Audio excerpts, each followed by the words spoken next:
श्री शिवाय नमस्तुभ्यम। हर हर महादेव। देखिए आज की ये वीडियो बहुत ही खास होने वाली है क्योंकि 7 अगस्त को पड़ रही है हरियाली तीज।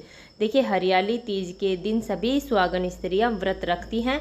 देखिए अगर आप व्रत रख रहे हैं या फिर आप व्रत नहीं रख रहे हैं तो भी आपको ये उपाय जरूर करना है। देखिए हरियाली तीज का जो दिन होता है वो माता पार्वती और भगवान शिव के मिलन का दिन होता है। देखिए अगर आप इस दिन कुछ उपाय करते हैं तो इससे आपको हमेशा अखंड सौभाग्यवती होने का वरदान प्राप्त होता है। देखिए जो हरियाली तीज होती है वह सुहागनों का त्यौहार माना जाता है। सुहागन स्त्रियां इस दिन व्रत रखती हैं और इस दिन भगवान शिव और माता पार्वती की पूजा की जाती है। पूज्य गुरुजी की कथा सुनकर समझकर समझाने का पूरा प्रयास करूंगी, इसलिए वीडियो को अंत तक जरूर देखना। और अगर आप भगवान शिव के अनंत भक्त हैं और माता पार्वती की कृपा पाना चाहते हैं तो चैनल को सब्सक्राइब जरूर करना। देखिए पहला जो उपाय है वह हरी चूड़ियों का है। अगर आप सावन के महीने में तीज के दिन अगर आप हरी चूड़ियों वाला यह उपाय कर लेते हैं तो आपके जीवन में कभी भी किसी भी चीज़ की कमी नहीं रहेगी। देखिए इसके लिए हमें करना क्या है, हमें लेनी है हरी चूड़ियाँ। आप 2 दर्जन ले सकते हैं या फिर आप 2-2 चूड़ियों से भी यह उपाय कर सकते हैं। देखिए सबसे पहले हरी चूड़ियाँ लेकर हमें पहुंच जाना है समी के वृक्ष के पास।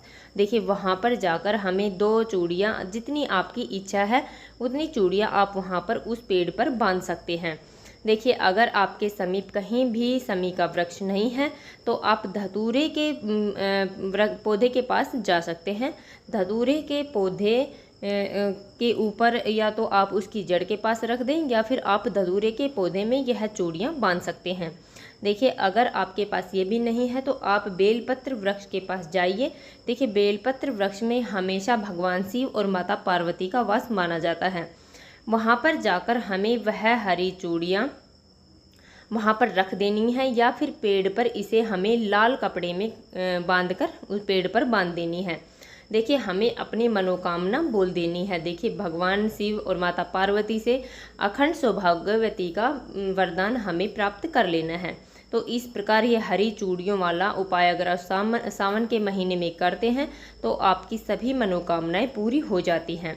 चलिए चलते अब हम दूसरे उपाय की और दूसरा जो उपाय है वह भी बहुत ही खास उपाय है, बहुत ही अचूक उपाय है बुधवार के दिन करने के लिए। देखिए आपको करना क्या है, बुधवार को आप एक बेलपत्र से यह उपाय करेंगे, एक हरे मूंग के दाने से यह उपाय करेंगे। इससे आपका बुद्धि ग्रह भी मजबूत होता है और ज्ञान बुद्धि विवेक की प्राप्ति भी होती है। देखिए करना क्या है, हमको लेना है एक बेलपत्र। बेलपत्र वो कहीं से खंडित नहीं होना चाहिए।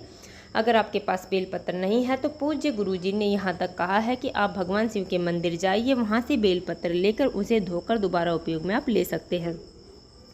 इसके बाद में हमें लेना है एक तांबे का लोटा। लोटे में हमें शुद्ध जल भर लेना है। उसके बाद में हमें लेना है एक हरा मूंग का दाना। हरा मूंग का दाना है वो कहीं से खंडित हरा मूंग नहीं होना चाहिए। इसके बाद में ये सभी सामग्रियाँ लेकर हमें पहुँच जाना है भगवान शिव के मंदिर में।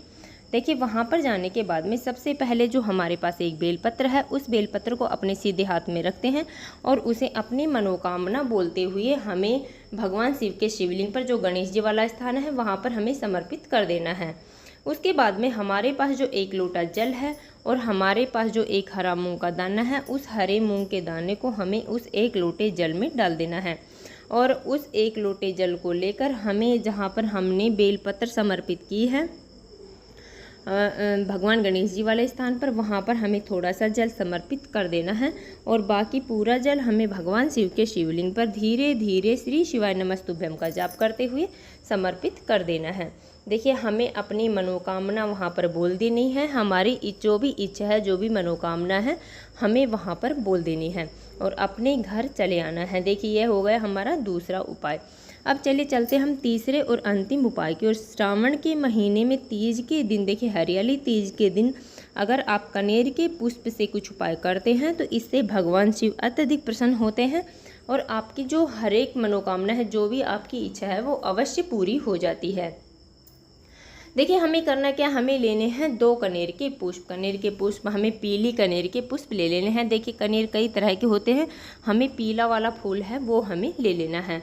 उसके बाद में हमें लेना है 1 लोटा जल। लोटा है वो हम तांबे का लेंगे, उसमें शुद्ध जल हम भर लेंगे। देखिए जल है वह हमें अपने घर से भर कर ले जाना है, अपने किचन से भर कर ही ले जाना है। पूज्य गुरु जी ने बताया है अपने घर से भर कर ले गया हुआ जल हमारे समस्त दोषों को समाप्त कर देता है।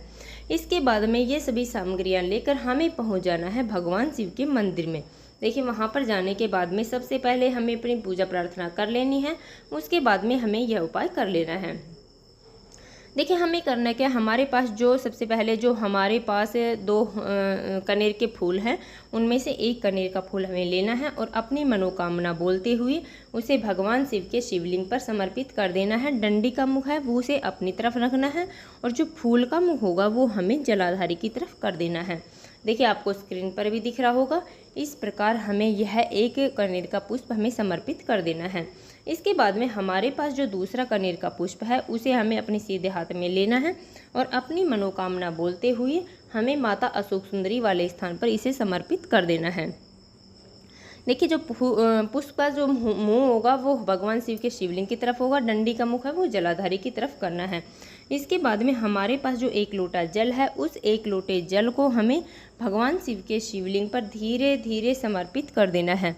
देखिए जल हमें इतने धीरे समर्पित करना है ताकि हमारे मुख से कम 11 बार श्री शिवाय नमस्तुभ्यम का नाम निकल सके।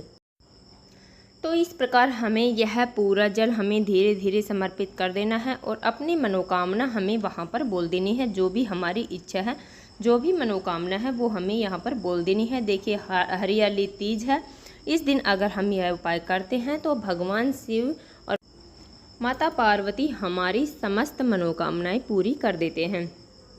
जो भी हमारी इच्छा है, जो भी मनोकामना है वो हमारी ज़रूर पूरी होती है। तो देखिए इस प्रकार हमने अपनी वीडियो में 3 महा उपाय बताए हैं। जो भी आपको अच्छा लगे, जो भी आपको सरल लगे वो उपाय आपको करना है। देखिए अगर आपकी विवाह में बहुत ज़्यादा देरी हो रही है, विवाह नहीं हो पा रहा है, तो इसके लिए भी आप इनमें से कोई भी उपाय कर सकते हैं। तो देखिए हमने अपनी तरफ से समझाने की पूरी कोशिश की है। उम्मीद है आपको वीडियो समझ में आ गया होगा। अगर वीडियो अच्छी लगी तो लाइक करें और अगर आप चैनल पर नए हैं और अभी तक आपने चैनल सब्सक्राइब नहीं किया है तो ऐसे ही छोटे छोटे उपायों को देखने के लिए प्लीज़ हमारे चैनल को सब्सक्राइब जरूर करें।